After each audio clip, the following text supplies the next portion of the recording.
Selamat malam, saudara-saudari. Haleluya. Ya, selamat malam. Puji Tuhan. Bulan. Baik, saudara-saudari sudah lewat 5 menit ini ya di jamnya saya. Mari saudara-saudari kita berdoa dahulu ya. Tuhan Yesus, Tuhan, terima kasih Tuhan. Malam ini kami bisa berkumpul bersama-sama. Tuhan, berkati firman-Mu pada malam hari ini. Berbicaralah melalui setiap Tuhan, sesi yang ada Tuhan, berikanlah roh, hikmat, dan wahyu kepada setiap kami, sehingga kami bisa nampak apa yang akan disampaikan Tuhan. Kami sungguh ingin melihat kedalaman wahyu yang ada di dalam kitab Rut ini. Tuhan, jadikan kami Rut hari ini yang bisa menerima pahala. Tuhan, bicaralah melalui saudara kami. Kau berkati saudara Cenhin yang kami sampaikan setiap perkataan firman Tuhan. Kau berkati koneksi yang ada, kiranya tidak ada gangguan sama sekali. Tuhan Yesus, dalam nama-Mu Tuhan, kami sudah berdoa. Amin.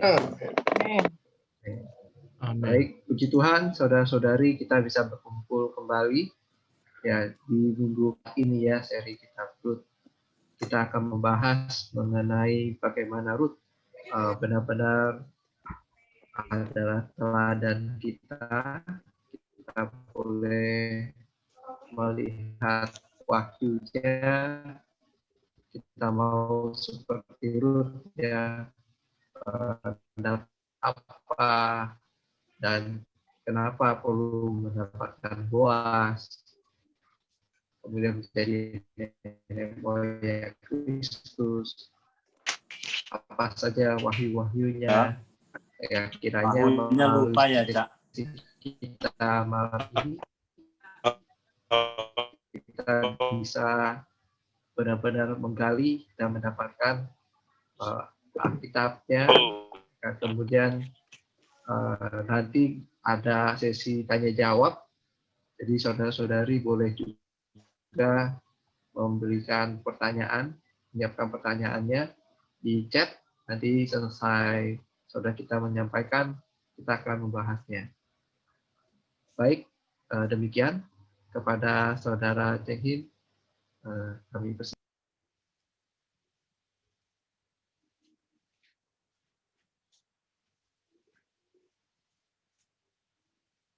Baik, puji Tuhan. Amin. Sukacita ya, kita jumpa lagi. Kita akan memasuki pasal terakhir. Jadi ini adalah pembahasan terakhir untuk kitab Rut. Termasuk yang paling pendek ya, kita bahas di aspek kitab dan waktu pembahasan. Nah, tapi saya percaya kita ikut dari awal pasti merasakan berkatnya ya, betapa dalamnya kitab yang sepertinya cuma cerita hubungan ya, kekasih ya akhirnya menikah. Nah, kita akan lihat lebih ke kedalaman. Sebenarnya hari ini kita akan nyampe ke puncak dari sebuah pengalaman Rut, Boas, Naomi, juga pengalaman rohani kita. Nah, mari kita doa dulu sama-sama ya untuk meminta pada Tuhan hikmat untuk firman Tuhan. Tuhan, kami mohon untuk hikmat, roh hikmat dan wahyu daripada Tuhan untuk firman Tuhan, untuk perkataan Tuhan yang kami sungguh damba. Tuhan, kami tahu kami begitu terbatas. Tuhan, kami sungguh mohon di tengah segala keterbatasan kami, berkata-katalah Tuhan, berbicaralah di batin kami, terangi mata hati kami, agar kami nampak apa yang ingin Kau sampaikan, ingin Kau nyatakan melalui setiap sharing firman Tuhan. Tuhan Yesus, terima kasih padamu Tuhan. Amin.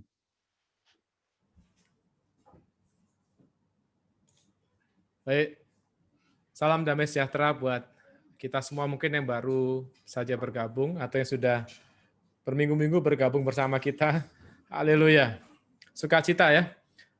Saya perlu cerita sedikit. Sebenarnya hari ini saya menyiapkan rencana menyiapkan rekaman. Saya mau pingin ada hasil yang baik. Tapi nggak tahu kenapa Tuhan izinkan 2 kali rekaman, 2 kali gagal semua. Jadi saya harus live. Saya yakin pasti ada pengaturan Tuhan ya.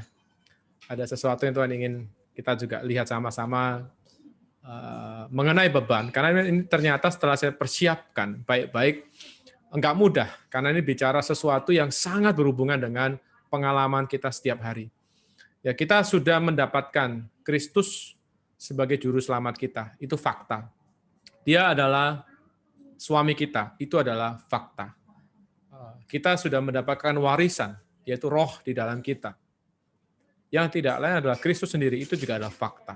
Tapi seringkali fakta dan kenyataan itu bisa berbeda dalam pengalaman. Nah, kita ingin bagaimana ya di dalam pengalaman kita sungguh mengalami kehidupan bersama Kristus sang suami kita dan mengalami segala kekayaan Kristus. Nah, ini yang kita akan lihat sama-sama, yang saya merasa ini nggak mudah ya, karena musuh juga sepertinya ingin menghalangi perkara yang merupakan perkara penting yang membuat kita bisa maju di dalam rencana Allah. Nah, judul kita yang kita pakai adalah mendapatkan pahala, yakni suami penebus dan menjadi nenek moyang Kristus.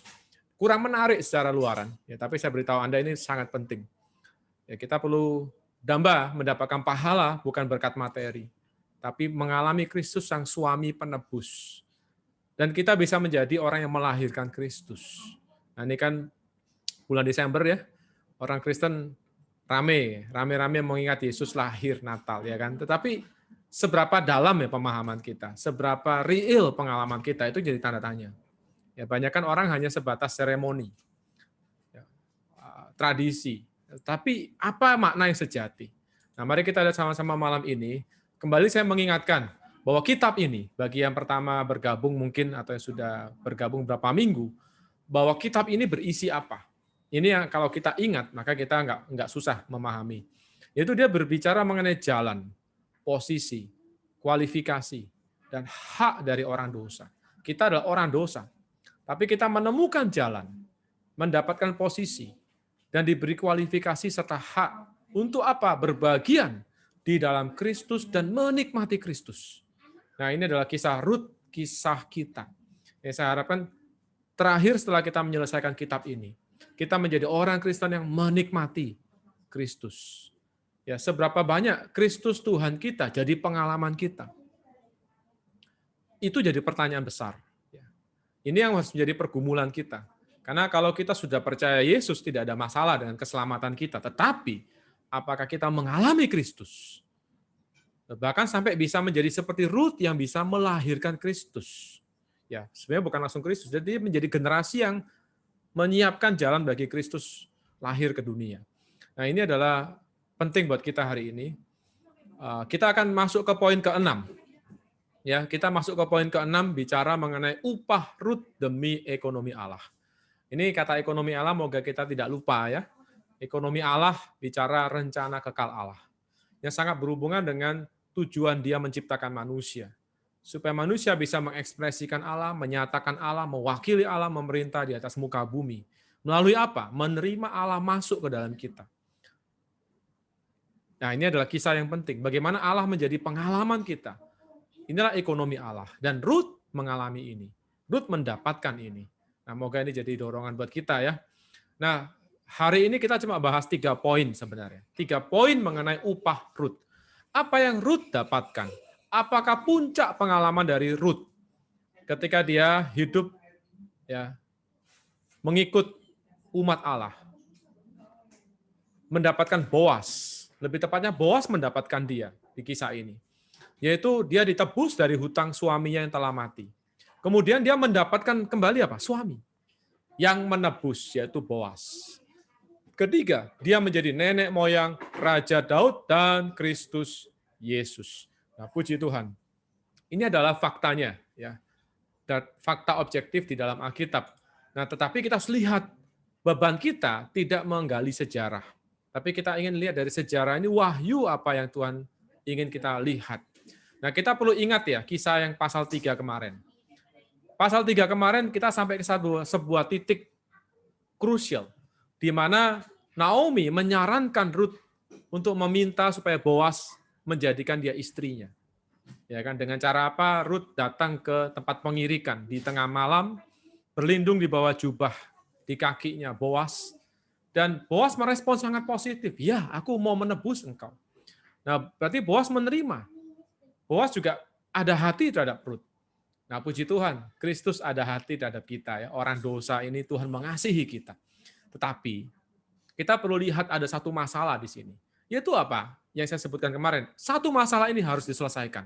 Kenapa? Ternyata Boas mengatakan masih ada lagi seorang penebus yang lebih dekat daripada aku. Nah, artinya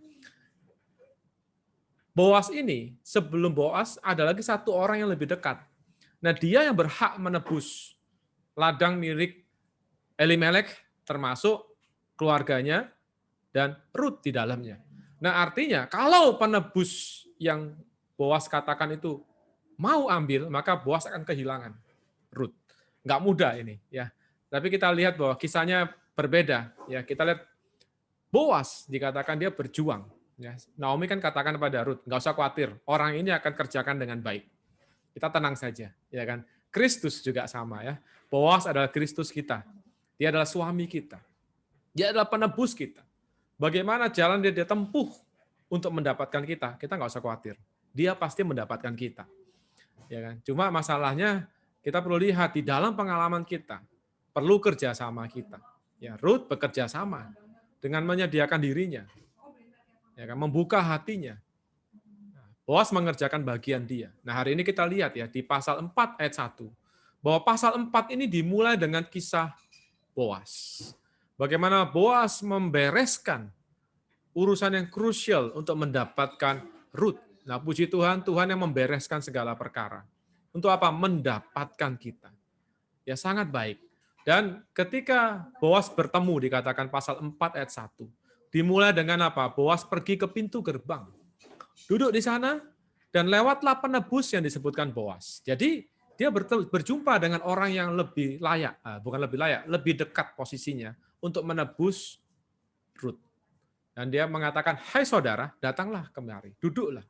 Nah, dalam bahasa Inggrisnya, Boas lebih simpel, mengatakan, turn aside and sit here, friend. Nah, friend di sini adalah cuma such a one, so and so. Jadi orang ini nggak penting. Kamu sini duduk dong. Nah, ini kita melihat bahwa posisi Boas sangat tinggi sebenarnya. Dia sangat dihormati. Jadi dia memanggil saudara yang secara posisi lebih dekat untuk menebus dengan panggilan yang penuh wibawa. Mari sini. Ya, kita lihat Tuhan kita. Dia adalah Tuhan yang penuh dengan wibawa, penuh dengan otoritas. Dia akan membereskan segala perkara. Untuk apa? Mendapatkan gereja. Apapun situasi, kondisi, Tuhan mampu membereskan. Tuhan akan mendapatkan gerejanya. Nah, puji Tuhan, inilah kabar sukacita ya. Dia membereskan. Hari ini Tuhan sedang bekerja di balik layar.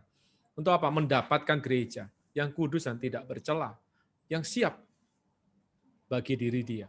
Nah, kita lihat ada dua hal dulu, yaitu peraturan yang Allah berikan buat orang Israel. Masalah keturunan, juga masalah tanah. Ya. Ini mungkin sedikit pengetahuan buat kita aja, supaya kita tahu bahwa Boas ini orangnya sangat ngikutin hukum Taurat. Dia sangat taat, orang yang sangat benar. Ya, kita bisa lihat itulah standar kita, Tuhan kita Yesus. Dia ketika menjadi seorang manusia, dia datang untuk mendapatkan kita. Dia datang dalam kondisi manusia yang sama dengan keadaan kita.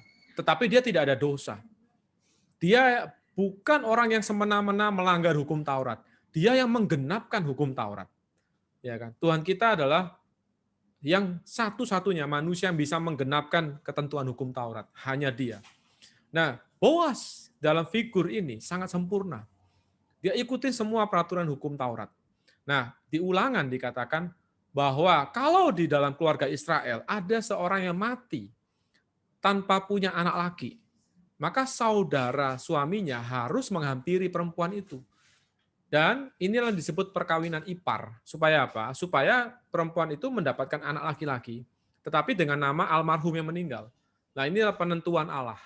Masalah keturunan. Supaya apa? Tidak putus keturunan orang Israel keluarga demi keluarga. Nah, kedua adalah warisan tanah. Nah, orang Israel itu, Tuhan kasih peraturan bahwa milik pusaka orang Israel tidak boleh beralih dari satu suku ke suku yang lain. Jadi ini memang sejarahnya. Ketika mereka masuk ke tanah Kanaan, Maka melalui Yosua, mereka diundi. Tiap suku dapat bagian tanah. Lalu mereka harus berperang merebut bagian tanah itu. Nah, kita perlu melihat bahwa perkawinan ini perkara yang sangat penting. Kenapa? Menentukan masalah tanah warisan.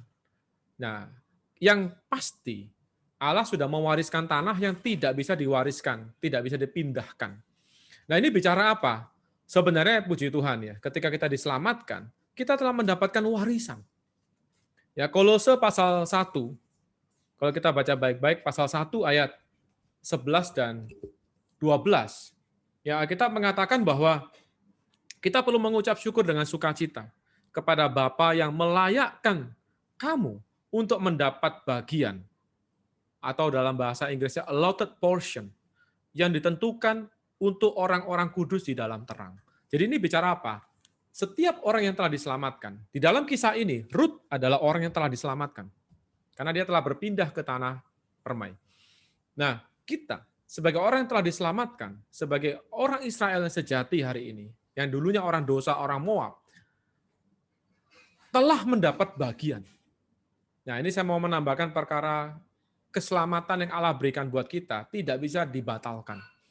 Roh yang Allah berikan buat kita tidak bisa ditarik kembali. Ini adalah jaminan yang Allah berikan buat kita. Nah, puji Tuhan, apapun kondisi kita, seperti Elimelek, bisa jadi kita lemah, bisa jadi kita meninggalkan Tuhan, masalah waktu saja. Kita pasti kembali ke dalam tanah permai kita. Kita pasti kembali kepada Kristus. Kalau tidak di zaman ini, di zaman kelak. Ini adalah satu kabar sukacita buat kita ya. Tuhan tidak pernah membatalkan perjanjiannya. Tuhan setia, walaupun kita seringkali tidak setia. Inilah penentuan Allah. Haleluya. Nah, dari kisah ini kita baru bisa lihat ya, posisi saudara dekat. Ini saudara dekat itu sangat penting sekali. Nah, balik ke Rut pasal 3 ayat 12. Kita mau cari tahu, sebenarnya di dalam pengalaman rohani kita, siapa yang disebut saudara dekat? Kenapa? Saudara dekat ini bikin masalah. Kalau saudara dekat ini mau mengambil Rut, maka Boas kehilangan posisi untuk menikahi Rut. Betul nggak? Nah, artinya apa? Kristus berhak harusnya di atas kita. Tapi ada satu penghalang yang bisa menghalangi Kristus mendapatkan kita. Bukan Kristus tidak berkuasa loh ya, tetapi dia mengikuti prinsip-prinsip yang memang telah ditentukan oleh Allah. Ya contoh ya, untuk menebus kita, dia sendiri harus jadi seorang manusia. Dia harus berdarah, dia harus mati. Karena prinsip Alkitab di Ibrani pasal 9 ayat 26 seharusnya, tidak tanpa penumpahan darah tidak ada pengampunan dosa. Maka Allah untuk mengampuni kita, dia harus mengikuti prinsip yang dia bangun sendiri, bahwa harus ada penumpahan darah. Maka putra harus datang. Ini contoh ya. Contoh saja bagaimana Boas adalah representasi dari Kristus Tuhan kita. Untuk mendapatkan kita, dia menempuh jalan yang legal. Dia tidak bisa semena-mena langsung mengampuni saja. Dia harus mengorbankan dirinya bagi kita. Nah, inilah Kristus Tuhan kita. Nah, dalam kisah ini kita lihat ya, ini sedikit kisah TikTok ceritanya nih ya kan, cerita di dalam kisah ini apa? Ya kan kita nonton ya, kita melihat. Nah, terjadilah komunikasi antara dua pihak. Lalu ada saksi, yaitu 10 orang tua-tua. Anda perhatikan, kalau sampai Boas memanggil saksi, nah orang Israel itu ketika melakukan transaksi, khususnya yang penting harus ada saksi. Saksi itu menguatkan. Ya kalau sekarang kan surat tertulis, kalau dulu ya saksi itu jadi tanda bukti. Nah, lalu dia bicara, tanah kepunyaan saudara kita, Elimelek, hendak dijual oleh Naomi. Gimana? Ya kan dia tanya, gimana? Mau nggak? Nah, saya selipkan dulu masalah manusia lama. Ya, sebenarnya penebus yang lebih dekat itu mengacu pada manusia lama kita. Ya, kita harus tahu, kita manusia punya 3 bagian, tubuh, jiwa, dan roh. Kristus Tuhan kita juga adalah saudara kita kan. Kita boleh katakan Kristus Yesus tidak hanya Tuhan kita, dia juga kakak kita. Dia kakak sulung kita di dalam kebangkitan. Dia adalah buah sulung kebangkitan. Ya kan, dia adalah anak Allah. Bukan cuma putra tunggal, dia putra sulung Allah sekarang di dalam kebangkitan. Kita adalah putra-putra Allah. Jadi dia menjadi sama dengan keadaan kita. Ya kan? Nah, kita lihat Kristus Tuhan kita ada di mana posisinya? 2 Timotius pasal 4 ayat 22 mengatakan Tuhan menyertai rohmu. Ya, 1 Korintus 6:17 mengatakan bahwa siapa yang mengikatkan dirinya kepada Tuhan menjadi satu roh dengan Dia. 1 Korintus 6:17. Jadi Tuhan tuh ada di dalam roh kita. Tuhan tuh menyertai roh kita. Benar ya? Ini fakta kan? Tuhan menyertai roh kita. Berarti Tuhan dekat, nggak jauh. Dia di dalam roh kita. Nah, sekarang manusia lama ada di mana? Manusia lama kita ada di dalam jiwa kita. Ya, dia ada di dalam di bagian tubuh dan jiwa. Jadi manusia lama itu bicara kepada manusia ciptaan Allah sebermula ketika Allah menciptakan Adam dan Hawa. Tetapi ketika dosa masuk, maka itu menjadi manusia lama. Ya, manusia lama tersusun dari mana? Ciptaan Allah, yaitu manusia ciptaan Allah ditambah dengan dosa di dalamnya. Itulah yang menyusun namanya manusia lama. Nah, itu kenapa? Manusia lama kita itu ada bagian baik, ada bagian jahatnya kan. Kita ini kan secara alamiah, secara alami punya dua sifat kan. Sifat baik, sifat jahat. Benar nggak? Secara alami sudah punya dua sifat ini. Kenapa? Ketika Allah ciptakan manusia, Allah meletakkan sifat yang baik sebagai bejana. Tetapi belum diisi oleh Allah sendiri, ya kan? Cuma bentuknya sudah ada. Tetapi ketika dosa masuk, sifat jahat juga masuk. Maka di dalam manusia, ketika dia jatuh dalam dosa, maka di dalamnya ada sifat jahat dan sifat yang baik. Nah, yang disebut manusia lama itu adalah sejarahnya kita harus pelajarin. Manusia jatuh. Itu karena apa? Karena manusia merdeka dari Allah. Manusia mengambil posisi sebagai suami, yaitu Hawa. Hawa di waktu itu adalah gambaran dari bagaimana manusia lama terbentuk. Dia punya suami Adam yang melambangkan Kristus. Seharusnya ketika iblis mencobai dia berlari pada Adam. Dia minta tolong pada Adam, meminta Adam yang membuat keputusan. Karena Adam adalah suami. Tetapi Hawa lancang. Hawa mengambil keputusan sendiri. Nah, akhirnya dia jatuh dalam dosa dan menyeret Adam. Nah, ini melambangkan apa? Manusia lama kita. Ya, adalah kondisi manusia setelah kejatuhan, di mana situasinya adalah dia menjadi jiwa yang merdeka dari Allah. Ya kan, jiwanya merdeka tidak dibawa kendali Allah. Nah, padahal jiwa manusia itu sebenarnya cuma medium. Ketika Allah ciptakan manusia dari debu tanah, Allah menghembuskan nesyamah ke dalam manusia, nafas hidup, menjadi roh di dalam manusia. Maka pertemuan roh Allah, hembusan nafas Allah, nesyamah dengan debu tanah menghasilkan jiwa. Dikatakan and man became the living souls. Jiwa itu adalah hasil perpaduan antara nesyama dengan debu tanah. Maka muncullah medium, namanya jiwa. Pikiran, tekad, emosi. Jadi fungsi jiwa itu cuma penerjemah. Dia itu yang menerjemahkan apa yang roh di batin ingin kerjakan. Nah, itu adalah fungsi dari jiwa, seharusnya. Jadi jiwa manusia itu seperti istri. Harusnya dia tunduk pada suaminya di dalam roh. Ya kan? Tetapi karena dosa, jiwa ini memberontak. Ya kan? Inilah kisah kejatuhan. Nah, inilah orang yang lepas dari ekonomi Allah. Itulah awal mula muncul manusia lama. Nah, tetapi puji Tuhan, ya, Alkitab mengatakan ketika kita percaya pada Yesus, apa terjadi? Kita tahu bahwa apa? Manusia lama kita telah turut disalibkan. Ya, Alkitab jelas memberikan fakta dulu ya, fakta. Manusia lama kita telah turut disalibkan. Ya, tadi itu kita bilang apa? Manusia lama mengacu pada manusia alamiah kita. Ya, yang telah jatuh dalam dosa. Yang bertingkah sebagai seorang suami. Nah, itulah gambaran dari di kisah Rut ini ada banyak gambaran dari manusia lama, ya kan.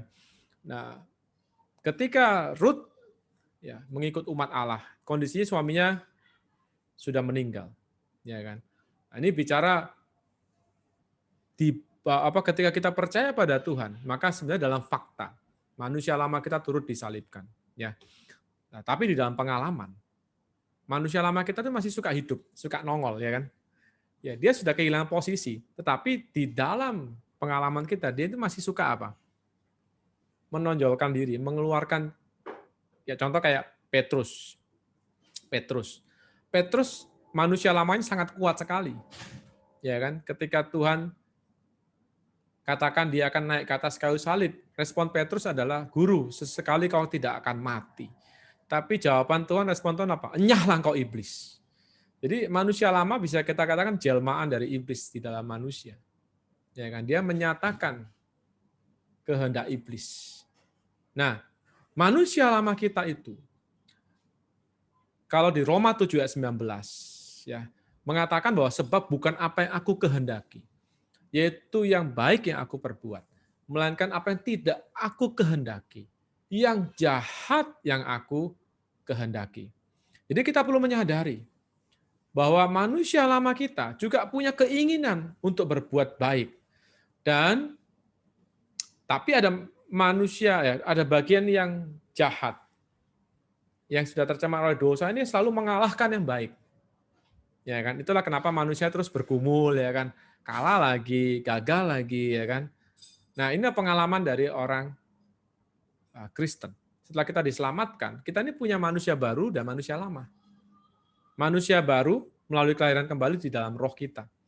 Nah, manusia lama kita masih bercokol di dalam jiwa kita, di dalam keinginannya. Nah, manusia lama cirinya yaitu apa? Merdeka. Ya, dia selalu mengambil posisi sebagai suami. Itu dia. Nah, di Roma 7 ayat 4 dikatakan sebab itu saudara-saudaraku, kamu juga telah mati. Di sini kata kamu yang pertama itu mengacu pada kamu dalam arti manusia lama. Ya, manusia lama kita telah mati. Mati apa? Mati bagi hukum Taurat. Nah, ini jelas. Manusia lama kita sangat dekat dengan posisi hukum Taurat. Nah, hukum Taurat itu bicara apa? Bicara agama. Jadi manusia lama itu ada dua bagian. Bagian jelek, bagian baik. Nah, bagian jelek itu pasti perkara dosa, ya, nafsu, ya kan? Itu manusia lama. Tetapi manusia lama yang sisi baiknya, itu ingin menyenangkan Allah. Jadi itulah kontradiksi di dalam diri manusia. Ya kan? Nah, saya kasih 2 poin di layar. Bagaimana kita tahu ini adalah manusia lama atau dari manusia baru? Karena kita ini punya 2 macam. Ada manusia lama, ada manusia baru. Ya kan? Di dalam pengalaman kita ya. Nah, kita tahu dari mana seleranya. Kita tahu dari mana seleranya. Ya, Kristus, saudara dekat kita, itu ada di dalam roh kita. Dia apa yang dia mau? Dia hanya mau Allah saja. Seleranya hanya kehendak Allah. Nah, manusia lama kita itu di jiwa posisinya. Apa yang dia kehendaki? Ya Allah dan dunia. Jadi 2 sisi. Bercampur aduk. Allah dalam arti apa? Dia ingin menyenangkan Allah. Tapi dia nggak sanggup menyenangkan Allah. Dia nggak bisa menyenangkan Allah. Nah, kalau kata dunia, Anda perhatikan dunia itu paling nggak ada 3 kategori dunia. Dunia yang penuh dengan hawa nafsu dosa, itu dilambangkan oleh Sodom. Kota Sodom. Dan turunannya ya keturunan Lot itu. Bangsa Moab. Nah, kemudian dunia yang penuh dengan gemerlap. Kemewahan, Mesir. Tapi juga memperbudak. Satu lagi, yaitu apa? Dunia agama. Ya kan? Seperti Babel. Ya kan? Nah, itu dunia agama. Nah, yang paling susah buat kita adalah membereskan masalah agama. Manusia ketika dia mulai mau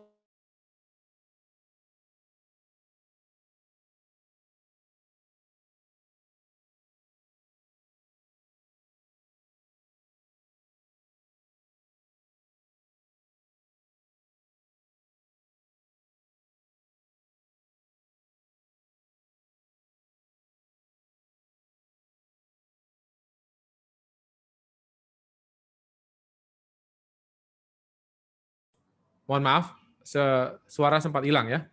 Bisa tolong info kalau suara hilang. Saya mundur dikit ya. Jadi bicara manusia lama ya, manusia lama. Oke, kita mau tahu manusia lama, itu kita tahu dari mana? Dari seleranya. Ya. Mohon maaf saya sampai mana tadi hilangnya ya, miss-nya ya. Apakah dari definisi manusia lama? Betul ya? Dari manusia lama? Oh, Sodom Gomora. Baik. Oke, perkara dunia. Baik. Jadi mohon info bisa chat aja, karena saya konsentrasi ke materi ya, jadi saya nggak perhatikan suara kadang. Oke, jadi dunia itu kita bisa bagi paling nggak 3 kategori besar. Dunia yang penuh dengan dosa, ya, yang digambarkan oleh Sodom dan Gomora, dan turunannya ada Lot dan Sodom, Moab, ya, bangsa penuh dengan perjinahan. Lalu ada namanya dunia yang penuh dengan gemerlap, tapi juga dunia yang memperbudak, yaitu dilambangkan oleh Mesir. Ini kebanyakan dunia pekerjaan kita sehari-hari, di mana kita mencari nafkah. Itu juga jebakan. Nah, satu lagi dunia agama, ya, yang bisa digambarkan oleh Babel. Babel itu melambangkan dunia agama sebenarnya, di mana orang ingin mencapai ke langit, membangun sebuah tower untuk mencapai tingkat tertinggi ke langit, ingin menyamai Allah. Nah, jadi kita perlu menyadari bahwa di dalam darah daging kita, di dalam manusia lama kita, ada kecenderungan itu. Ada kecenderungan jahat, ada kecenderungan baik. Nah, ketika bicara baik, maka jebakannya itu agama. Ya. Karena itu kenapa di Roma itu menggunakan hukum Taurat sebagai referensi untuk membicarakan masalah pergumulan di dalam manusia lama kita. Ya, hukum Taurat itu. Nah, karena itu kita perlu menyadari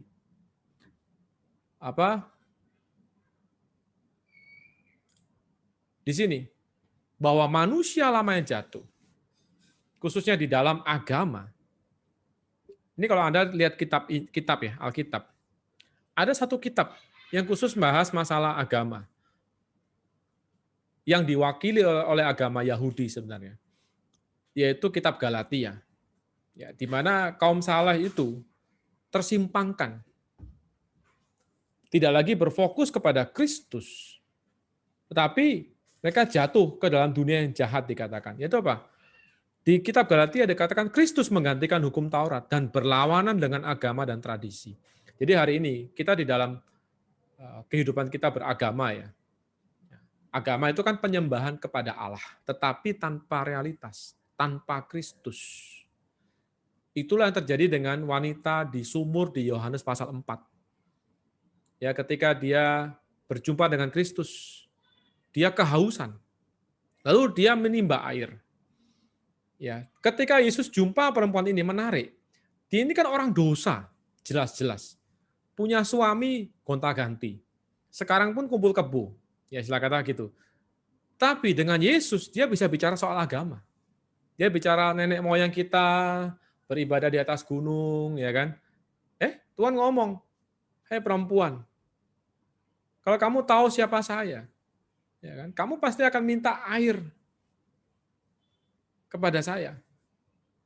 Gimana kalau kamu minum, kamu tidak akan haus selama-lamanya." Dan Tuhan katakan tiba saatnya bahwa penyembah benar akan menyembah Allah di dalam roh dan kebenaran. Nah, di sini Tuhan menunjukkan perbedaan antara agama dan realitas. Kristus sang realitas. Dia adalah sumber mata air. Dia ingin apa? Meleraikan dahaga kita. Dia ingin mengenyangkan kita. Kenapa? Prinsip Alkitab, di mana ada mata air dan sungai mengalir, di sana ada pohon, ada buah. Seperti Taman Eden, ada sungainya, ada pohonnya. Di Yerusalem baru ada tahta Allah, ada sungai air kehidupan dan ada pohon kehidupan di sepanjang sungai. Jadi Tuhan, air melambangkan roh sebenarnya yang diterima oleh kita yang percaya. Menjadi apa? Sumber kepuasan, kelegaan kita. Nah, inilah kisah Rut. Rut bicara kepuasan atas kepuasan, seperti Kidung Agung. Ya kan? Hari ini agama menuntut orang, kamu harus mencapai kesempurnaan. Kamu harus berusaha berbuat baik. Berusaha mengampuni orang. Berusaha sabar. Nah, agama memang bersumber dari hukum Taurat kan. Dan itu perintah Allah, tapi prinsipnya yang salah. Ketika Tuhan katakan kasihilah musuhmu, maka di dalam otak agama kita kita akan langsung berespon. Oh ya, betul, saya harus mengasihi musuh saya. Nah, bagaimana caranya? Oke, saya akan berusaha mengampuni dia. Saya akan berusaha melupakan dia. Saya akan berusaha tersenyum. Usaha dan usaha. Apa yang terjadi? Pasti gagal. Ya kan? Kita mungkin bisa sabar sekali, 2 kali, 3 kali. Nah, agama itu ada limitnya. Itu kenapa Petrus ketika Tuhan bicara pengampunan, Petrus nanya, "Guru, mengampuni berapa kali? 7 kali?" Tuhan ngomong, "Enggak, 7 kali, 70 kali." Nah, para murid bingung, gimana kita? Nggak bisa kita.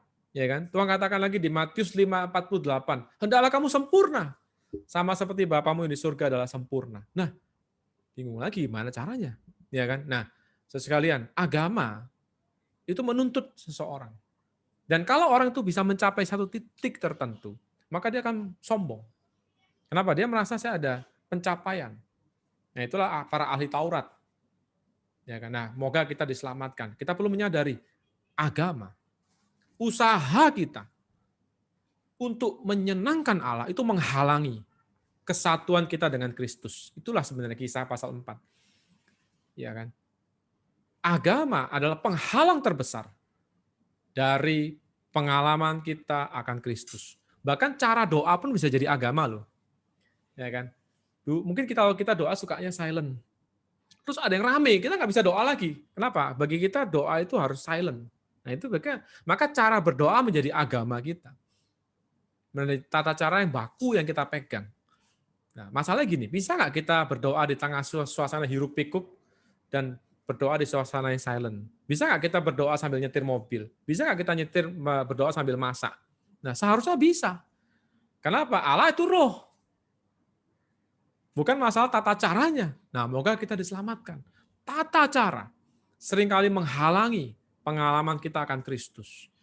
Seringkali waktu kita lihat firman Tuhan, Alkitab mengatakan, contoh ya, Roma 10:13. Barang siapa yang berseru pada nama Tuhan akan diselamatkan. Oke, kita merasa kita paham. Lalu saya mulai berseru, "Oh Tuhan Yesus, oh Tuhan Yesus, Tuhan tolong aku." Anda bingung, ini apaan? Kok teriak-teriak? Nggak boleh gitu, nggak sopan. Doa itu harus tenang, tutup mata ya kan. Seringkali doa agama kita itu kalau mengajarkan ya, doa itu harus apa? Bahkan di sekolah pun, lipat tangannya, tutup mata. Ya kan, ada nggak di Alkitab bilang doa itu lipat tangan? Ada nggak di Alkitab bilang doa itu tutup mata? Nggak ada loh. Siapa yang membuat itu? Menjadi aturan baku. Lalu selalu ditutup, dalam nama Tuhan Yesus kami sudah berdoa. Amin. Jadi harus dibuka dan ditutup dalam nama Tuhan. Apakah harus demikian? Kan enggak. Ya kan? Nah, ini hati-hati. Seringkali itu menjadi sarana kita menghakimi orang, satu. Kedua adalah membuat kita tidak bisa menikmati Tuhan. Gara-gara tata cara kita sendiri. Nah, moga Tuhan selamatkan kita. Inilah saudara dekat yang sering kali menghalangi kita mengalami Kristus. Ya seringkali kita doa nggak tembus.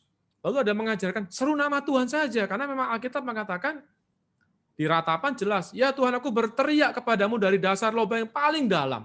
Ratapan pasal 3:55. Alkitab mengatakan Tuhan itu kaya bagi setiap orang yang berseru pada nama Tuhan. Nah, kita tahu, tapi kita sudah terbiasa dengan cara doa yang tenang. Padahal ada kalanya kita harus teriak. Ada kalanya kita harus diam. Jadi nggak harus diam saja, nggak harus teriak saja. Nah, itu pun bisa menjadi penghalang. Nah, moga Tuhan selamatkan kita. Ya, bahwa inilah penghalang kita akan pengalaman akan Kristus. Amin ya, Bapak Ibu sekalian. Nah, di Rut pasal 4 lanjutnya dikatakan, ketika terjadi percakapan, apa yang terjadi? Boas mengatakan, beli tanah itu. Lalu jika engkau mau menebusnya, tebuslah. Nah, menarik. Si saudara yang dekat ini mengatakan, ya aku mau menebus. Wah, waduh, kalau saya jadi Boas, aduh, hati saya bagaimana ya? Padahal saya ini berharap supaya orang itu nggak mau ngambil. Ya kan? Sama seperti Anda mau beli barang ya, barang tinggal satu. Anda ngantri, urutan 1, urutan 2, waduh tinggal 1 kan. Kita berharap orang itu nggak ngambil kan, benar nggak? Kalau ngambil kita nggak dapat kesempatan, karena kita urutan nomor 2. Nah, Boas mengalami masalah ini. Waduh, gimana ya kan? Tetapi nggak berhenti kan. Boas mengatakan apa? Tapi waktu kamu beli tanah itu, kamu juga harus dapat istri itu. Kamu akan dapat Ruth. Nah, ketika dikasih tahu kamu akan dapat Ruth, mikir dia, wah kalau gini aku nggak mau. Nah, artinya apa? Orang ini egois. Dia hanya mau kalau dapat tanahnya. Tetapi dapat istri dalam arti bukan perawan loh, ini janda. Jandanya orang yang sudah meninggal. Nanti kalau punya anak, maka nama anaknya itu akan pakai nama keluarganya Elimelek. Jadi saya nggak akan dapat nama keluarganya. Jadi ini memang hukum Allah. Dia egois, dia nggak mau. Wah ngapain saya?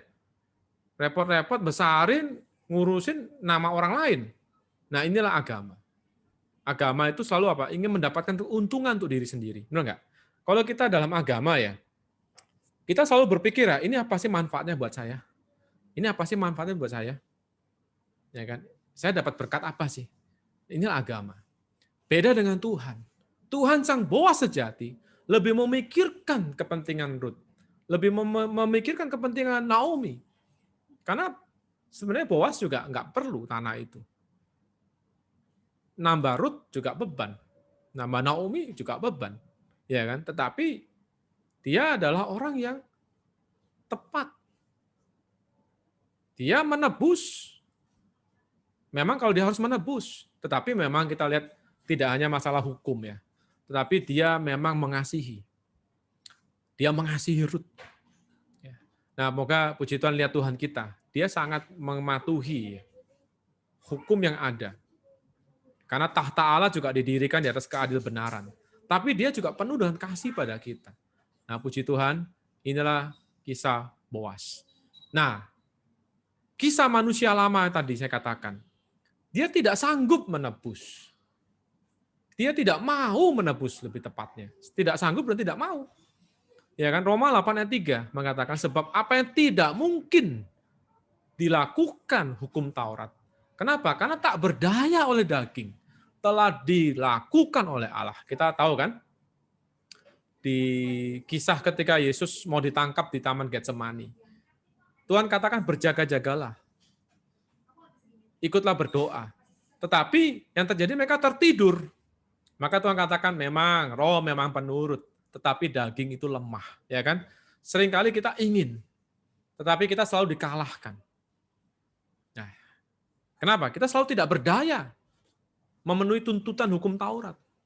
Kita mungkin bisa sabar sama istri kita, sama suami kita, sama rekan kerja kita, sama anak kita sejangka waktu.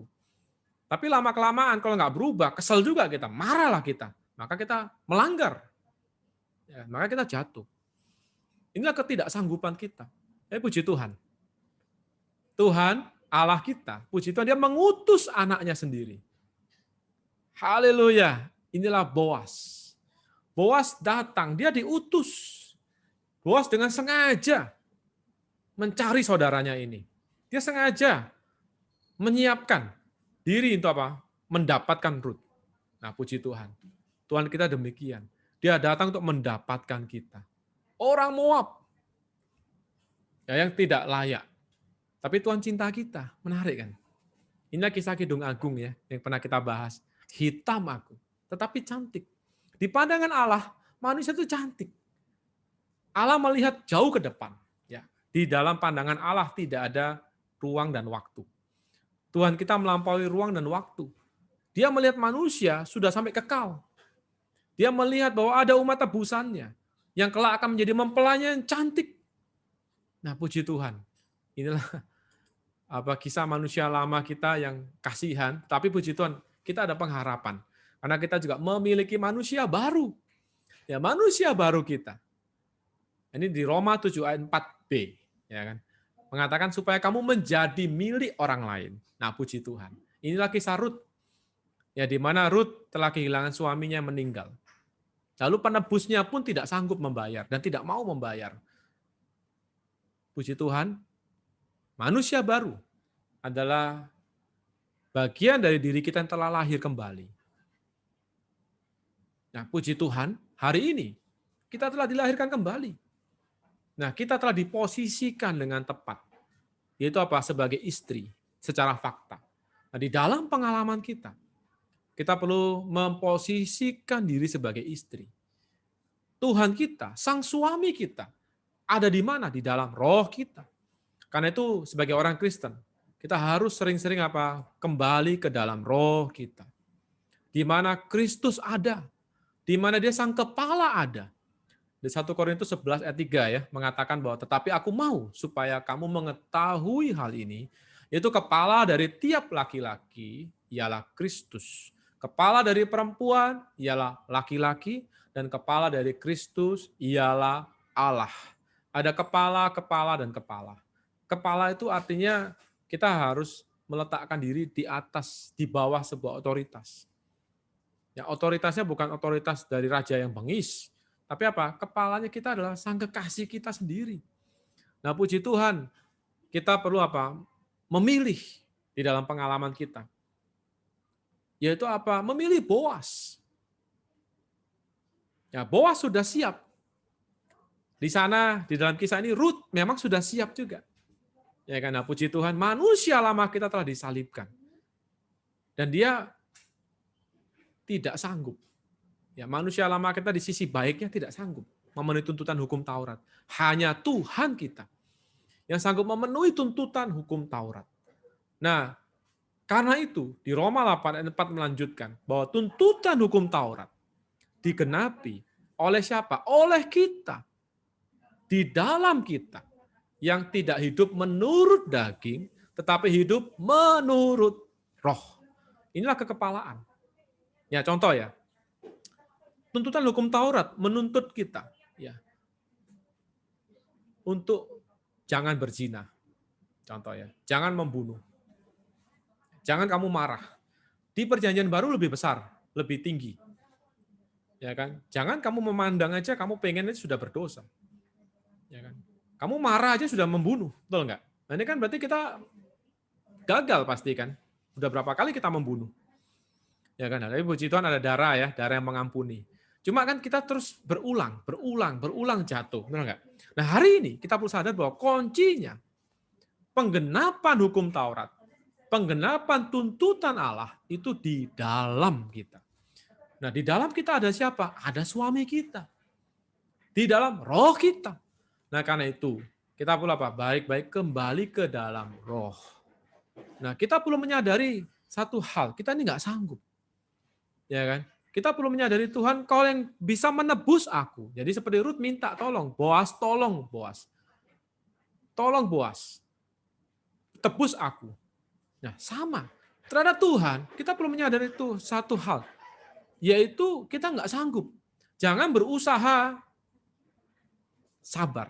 Contoh sabar, paling gampang sabar ya. Sekarang ini zaman-zaman pandemi ini banyak orang jadi nggak sabaran, mudah stres, mudah marah ya kan. Bagaimana kita sabar? Kalau Anda kembali ke hukum Taurat, Anda akan mengatakan, oke, aku akan berusaha. Maka kita jatuh dalam prinsip hukum Taurat. Nah, bagaimana prinsip yang tepat? Yaitu kita mengatakan, Tuhan, aku nggak sanggup. Aku nggak bisa. Terus kita kembali kepada Tuhan. Memanggil nama Dia. Tuhan, buat aku melewati perkara ini. Tuhan, Kau menjadi kesabaranku. Nah, inilah hidup menurut roh. Ya kan? Ini adalah hal yang praktis. Nah, puji Tuhan. Nanti kita akan berikan aplikasi lebih lanjut ya. Nah, kemudian di pasal 4 ayat 7 kita lihat apa yang terjadi. Yaitu setelah deal, karena yang saudara dekat tidak mau menebus, maka ada tukar kasut. Ya, ini memang tradisi orang Israel. Menanggalkan kasut diberikan pada yang lain. Nah, ini maka sah. Puji Tuhan. Haleluya. Tuhan kita dengan legal. Ya kan? Membeli kita kembali.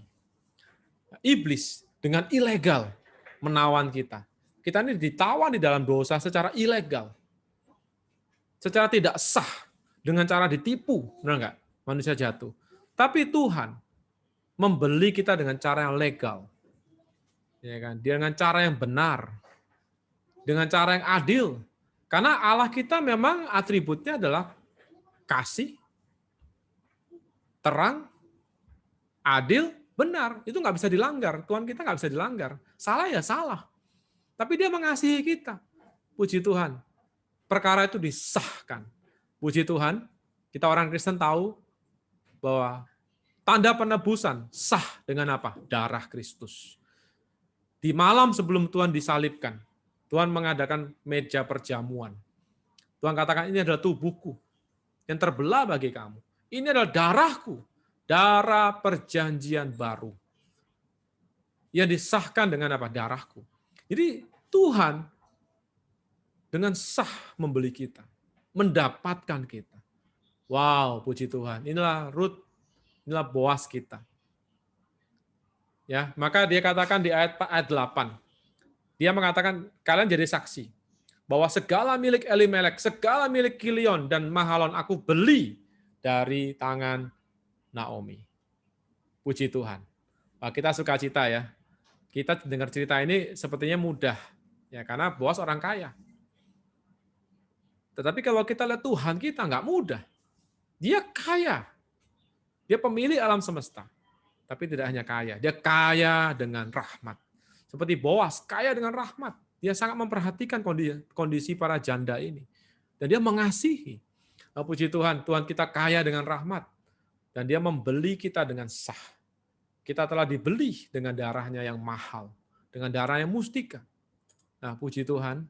Dan inilah kisah bagaimana Ruth mendapatkan suami yang menebus. Tuhan kita tidak hanya menebus kita, tapi dia juga menjadikan kita mempelainya. Wow, ini sukacita ya. Ditebus saja udah sukacita. Apalagi dijadikan mempelainya. Puji Tuhan, ini satu kabar sukacita bagi kita. Kita masuk poin kedua, masalah suami yang menebus. Ya, di kisah ini sangat mendorong kita kembali ya. Bahwa kita dahulu adalah orang yang berhutang. Karena itu perlu ada yang menebus membayar hutang dosa kita. Di Matius 18, 24, 27, ini bicara hamba yang berhutang. Ya, ada 2 hamba. Satu hamba ini sangat parah. Hutangnya 10.000 talenta. Dia nggak sanggup bayar. Tapi raja itu tergerak hatinya dengan belas kasihan. Lalu dia membebaskannya dan menghapuskan utangnya. Ini Tuhan juga tunjukkan cerita bagaimana hamba yang lain ada hutang. Tetapi hamba yang lain tidak mau mengampuni. Nah, ini bicara apa? Dosa, pelanggaran, itu adalah sebuah hutang. Nah, harus dibayar. Nah, kita nggak sanggup. Siapa bisa? Yaitu Kristus Tuhan kita. Dan melalui ini, maka kita orang dosa akan berbagian dengan warisan dari janji Allah. Puji Tuhan.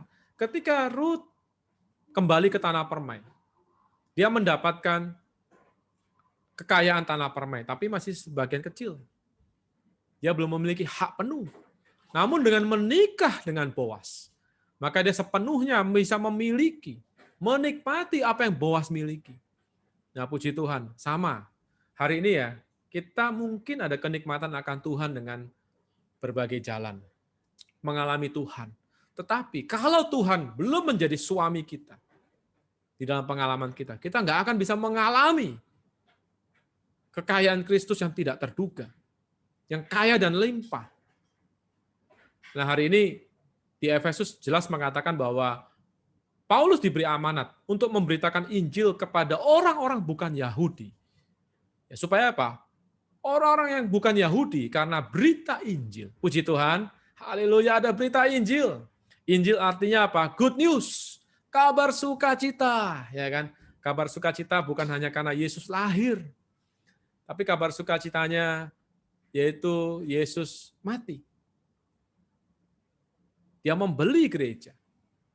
Dia mendapatkan gereja dengan mati dan bangkitnya dia. Dan supaya apa? Kita menjadi ahli waris. Bahkan menjadi anggota tubuh dan peserta dalam janji.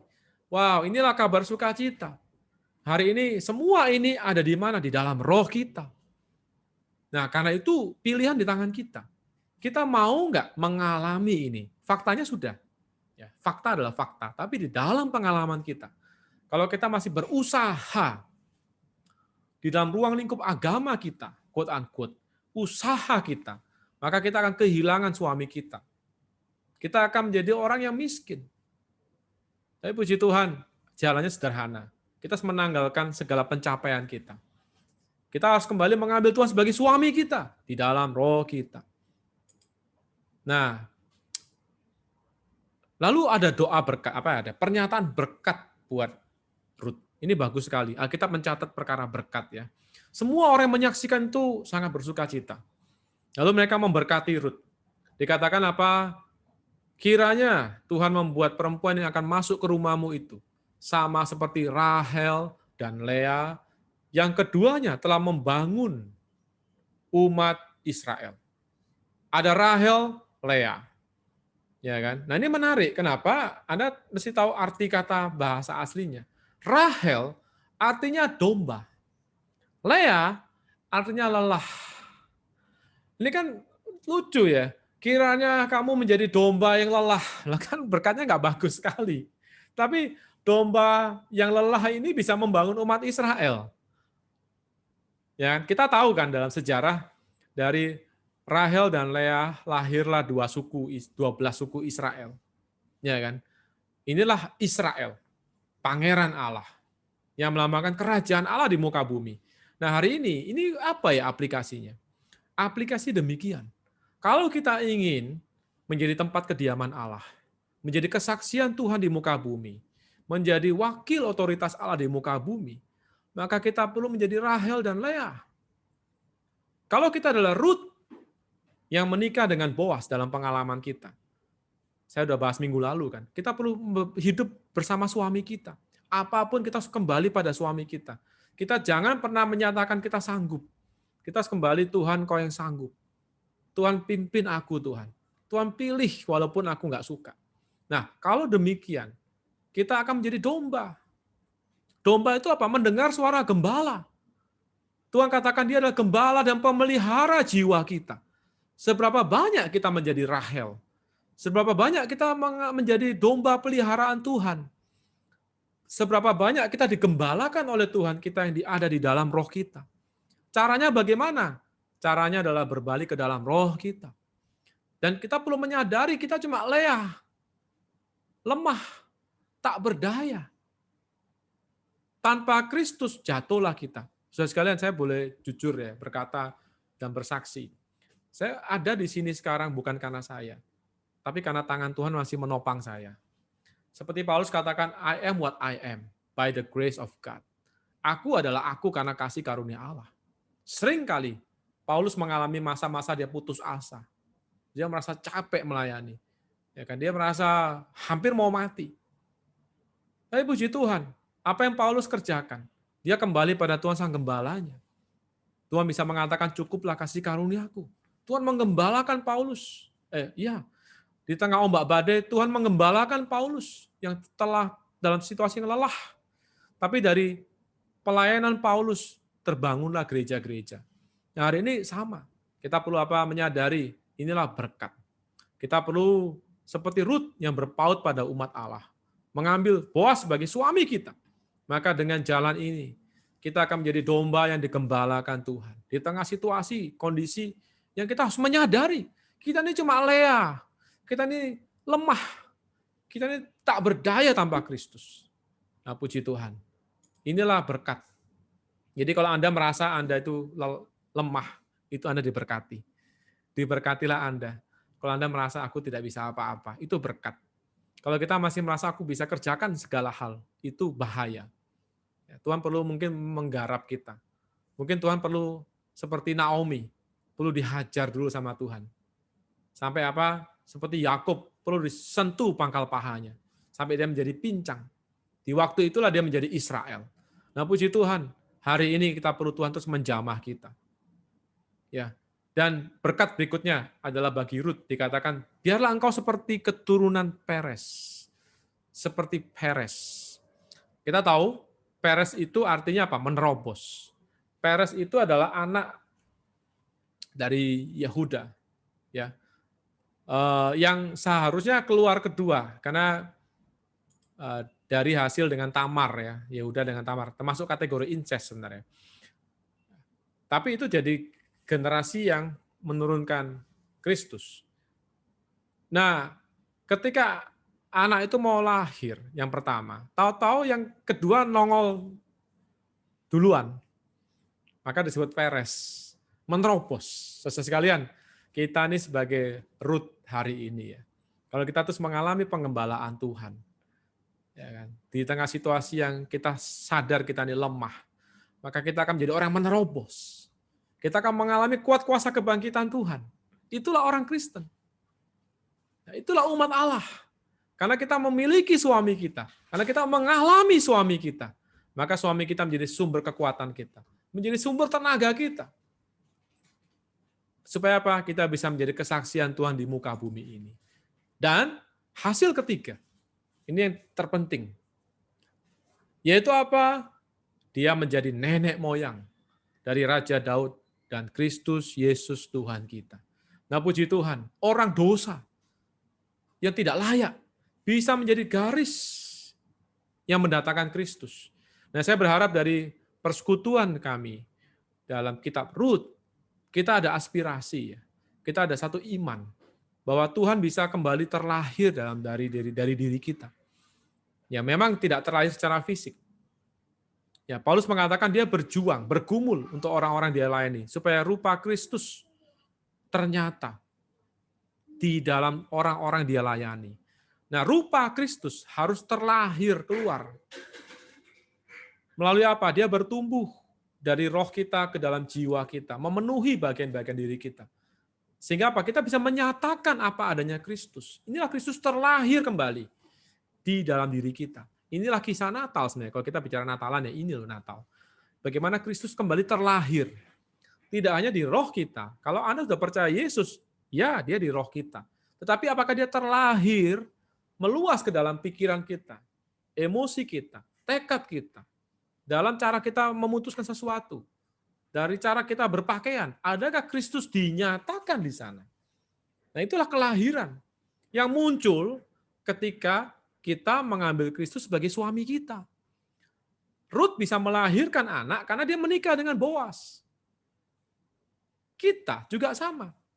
Kalau kita hidup bersama dengan suami kita, maka akan lahir rupa Kristus. Aroma Kristus. Kesaksian Kristus. Puji Tuhan. Inilah kisah Injil. Ya, Injil itu adalah bicara dua hal. Satu, pengampunan dosa. Dua adalah berita mengenai kita, orang yang diampuni, bisa mendapatkan bagian. Yaitu apa? Kristus sebagai bagian kita.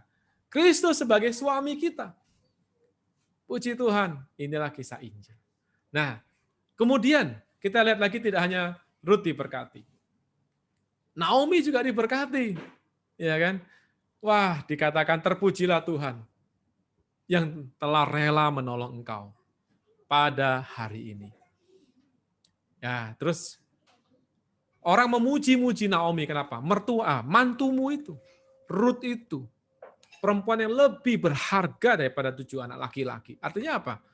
Rut adalah berkat bagi Naomi. Ini di dalam gereja, di dalam kehidupan Kristiani kita, ada sekelompok orang seperti Rut.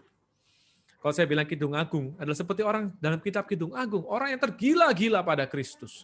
Orang yang tergila-gila mengasihi Tuhan. Orang yang mau seperti anak domba yang mengikuti. Ya kan?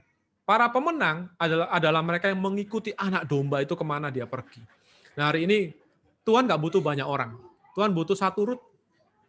Tapi dia bisa menjadi berkat bagi banyak orang. Dia bisa mendatangkan Kristus. Nah, hari ini inilah pemenang. Di akhir zaman, banyak orang Kristen. 7 laki-laki itu adalah, kita bisa bicara orang Kristen yang nominal di poin ini. Di hadapan Allah, mereka adalah orang yang merdeka dari Allah. Laki-laki bicara seseorang yang di hadapan musuh seharusnya. Dia adalah musuh yang menggentarkan. Tetapi di hadapan Allah, kita nggak boleh jadi laki-laki. Di hadapan Allah kita harus jadi perempuan. Nggak banyak gunanya 7 laki-laki itu. Karena dia merdeka dari Allah. Dia adalah orang yang mengambil posisi sebagai suami. Nah, Tuhan cuma butuh satu Rut yang mengambil posisi sebagai istri. Yang tiap hari hidup bergaul dengan Tuhan. Ya kan? Yang mengambil Kristus sebagai pembuat keputusan dalam segala hal. Nah, keturunan yang dihasilkan, puji Tuhan, kita tahu sendiri. Akhirnya apa? Rut melahirkan anak bernama Obed. Dan Obed melahirkan anak bernama Isai. Dan Isai melahirkan Daud. Jadi dia menjadi nenek buyutnya Daud. Itulah Boas dan Rut. Wah, puji Tuhan. Ya kan? Nah, ini kalau kita lihat garis keturunan. Ya, ini sampai ayat 22, ini membicarakan bagaimana cerita keturunan-keturunan yang menghasilkan Raja Daud. Nah, kalau kita lihat di Alkitab ya, di Perjanjian Baru, di Matius, sebenarnya kita bisa lihat bagaimana Yehuda. Ya, tadi ada namanya Obed, ya kan? Boas, lalu Obed, lalu Isai, Daud. Dari Daud memang terbagi dua jalur, ya. Lalu lahirlah Maria, lahirlah Yusuf. Nah, Maria adalah garis yang secara langsung menurunkan Kristus. Yusuf tidak langsung. Kenapa? Karena memang Yesus bukan anak laki, bukan hasil perkawinan laki-laki dan perempuan. Dia adalah keturunan perempuan yang dijanjikan. Yusuf hanya status suaminya. Ya, moga kita lihat ini. Inilah kisah Injil ya. Kita hari ini ada kenapa? Rut. Bapak Ibu sekalian, kita mesti berhutang sama Rut. Kita berhutang budi sama dia. Kalau nggak ada Rut, ya kita nggak tahu ya, Tuhan bisa pakai orang lain. Tetapi Rut adalah orang yang sangat-sangat precious, berharga. Kenapa? Melalui dia, Kristus bisa lahir. Kalau Rut dipotong, kisahnya bagaimana? Ya kan? Nah, puji Tuhan. Nah, sekarang ini kesimpulan. Kesimpulannya demikian. Bapak Ibu sekalian, kita perlu lihat ya. Rut ini kenapa yang nongol perempuan? Ya, di Alkitab, perempuan itu mewakili orang yang lemah.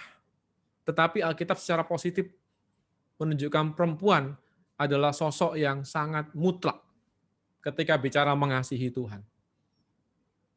Sangat dalam. Nah, kita lihat Yosua, Hakim-Hakim, Rut. Ini satu paket sebenarnya kitabnya. Yosua, Hakim-Hakim, Rut. Ini satu zaman. Nah, kitab Yosua dan Hakim-Hakim. Ini mendahului kitab Rut kan. Ini dua kitab ini sangat menarik. Kenapa? Dua kitab ini mewakili pergerakan roh kuasa Allah di luaran. Kitab Rut mewakili pergerakan roh Allah yang tersembunyi di batin. Nah, di Kisah Rasul 1 ayat 8, ini adalah contoh di Perjanjian Baru penerapannya, di mana Tuhan mengatakan bahwa kuasa akan diterima apabila Roh Kudus turun, itu dicurahkan ke atas. Jadi seperti air bah dicurahkan. Kamu akan menjadi saksiku di Yerusalem, seluruh Yudea, Samaria, ke ujung bumi. Bagus nggak? Bagus. Tapi Anda perhatikan baik-baik bahwa ini adalah satu poin, tetapi harus diseimbangkan dengan poin kedua, bahwa Allah harus bekerja juga di batin dari orang-orang yang sedemikian. Di Roma 8 ayat 2 itu bicara roh yang memberi hidup. Telah memerdekakan kamu dalam Kristus dari hukum dosa dan hukum maut. Nah, poin atas, masalah kuasa. Kita lihat ya, banyak hakim-hakim yang dipakai Allah penuh dengan kuasa. Penuh dengan kekuatan. Gideon, 300 pasukan bisa mengalahkan ribuan orang. Simpson, satu orang bisa mengalahkan ribuan orang. Ya kan, dia dipenuhi oleh roh. Tetapi hidupnya kacau, hidupnya berantakan, betul nggak? Berzinah, tragis akhirnya hidupnya. Banyak hakim-hakim yang tidak bisa mengendalikan nafsu, punya anak sampai ratusan, 70. Jadi ini kisah apa di zaman ini? Jangan kaget. Itu kenapa ya? Ini kita cerita apa adanya ya. Kenapa kok di belakang ini kok mungkin Anda kaget atau enggak, banyak hamba-hamba Tuhan yang besar, yang terkenal, yang penuh dengan kuasa sepertinya. Tetapi kok jatuh dalam dosa perzinahan, ya kan? Di Amerika baru-baru ini Hillsong, ya kan, pastornya yang terkenal jatuh dalam dosa perselingkuhan. Nah kok bisa? Apakah dia nggak dipakai Tuhan? Dipakai Tuhan juga kan sepertinya kan? Dia nginjil juga banyak orang beroleh selamat kan? Benar nggak? Menarik. Di Indonesia kan juga ada.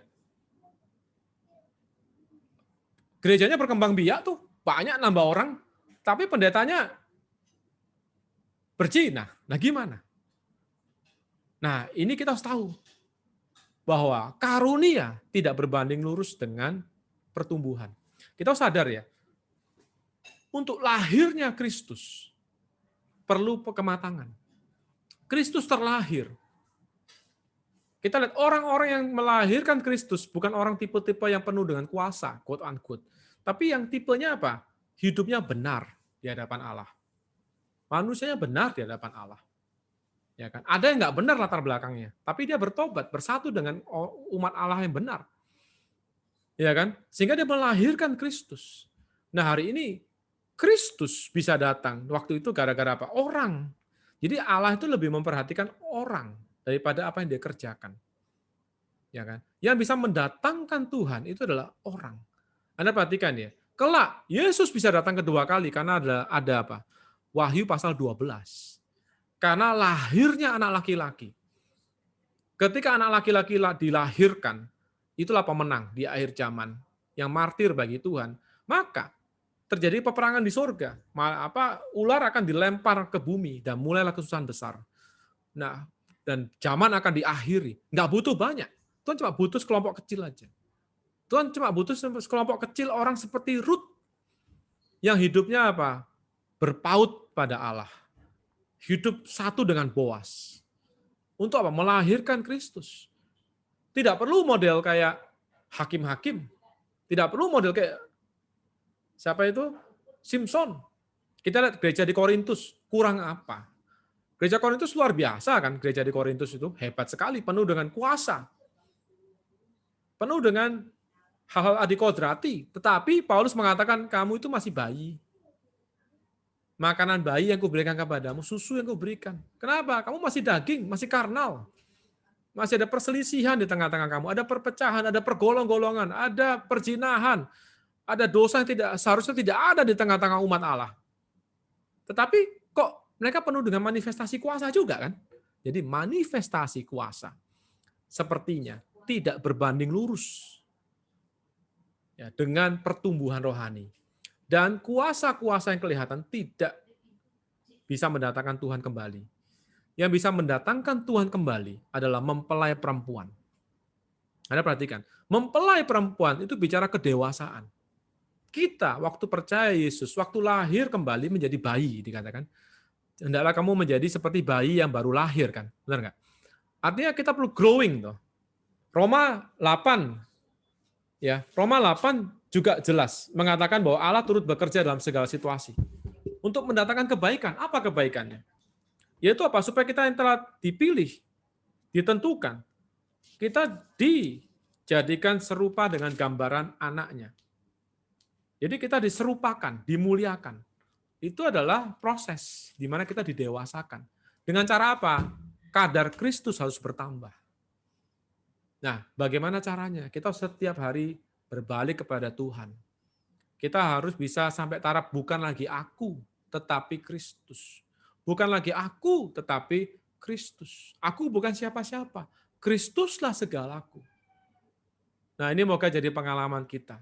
Tuhan perlu sekelompok orang yang memperhatikan Kristus, Kristus, dan Kristus. Sekelompok orang yang memperhatikan kehendak Allah. Yaitu bagaimana Kristus makin berumah di hati kita. Nah, Injil pasti. Tapi Injil yang benar. Bukan hanya bicara kerumunan. Tapi kita perlu menjadi apa? Orang yang satu demi satu. Melahirkan Kristus di atas orang lain. Dan memperhatikan mereka supaya mereka bertumbuh dalam Kristus. Amin. Ini beban saya malam ini. Ya, moga Tuhan memberkati kita. Mari kita melihat yang esensial. Tuhan mau datang kembali. Maka yang Tuhan perlukan sekelompok orang yang seperti Rut. Yang mengambil Kristus sebagai suami. Yang membiarkan Kristus berumah di hati kita. Artinya apa? Kita makin berkurang. Kristus makin bertambah. Maka dengan cara ini, Kristus sedang datang. Dari mana? Dari dalam batin kita. Dari roh kita. Meluas ke jiwa kita. Inilah gadis bijaksana yang mulai punya minyak cadangan ekstra di buli-bulinya.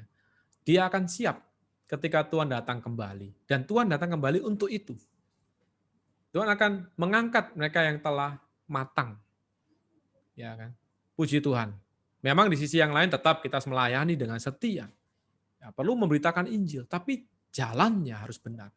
Tidak bisa seperti Abraham, yang penting punya anak, yang penting orang diselamatkan. Nggak bisa. Tuhan perhatikan sumbernya apa dulu. Ya, moga kita lihat perkara ini.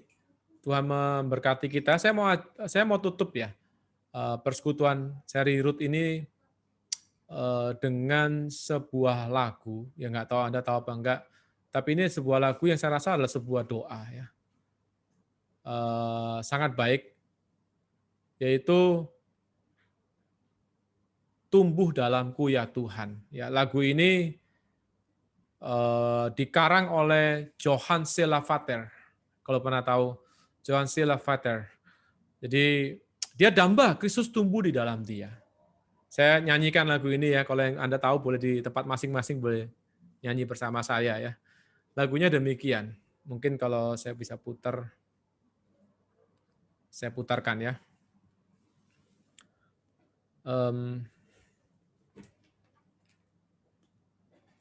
Lagunya demikian.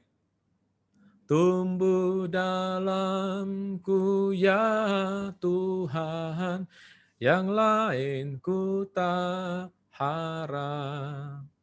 Biar padamu lebih dekat, bebas dari dosa.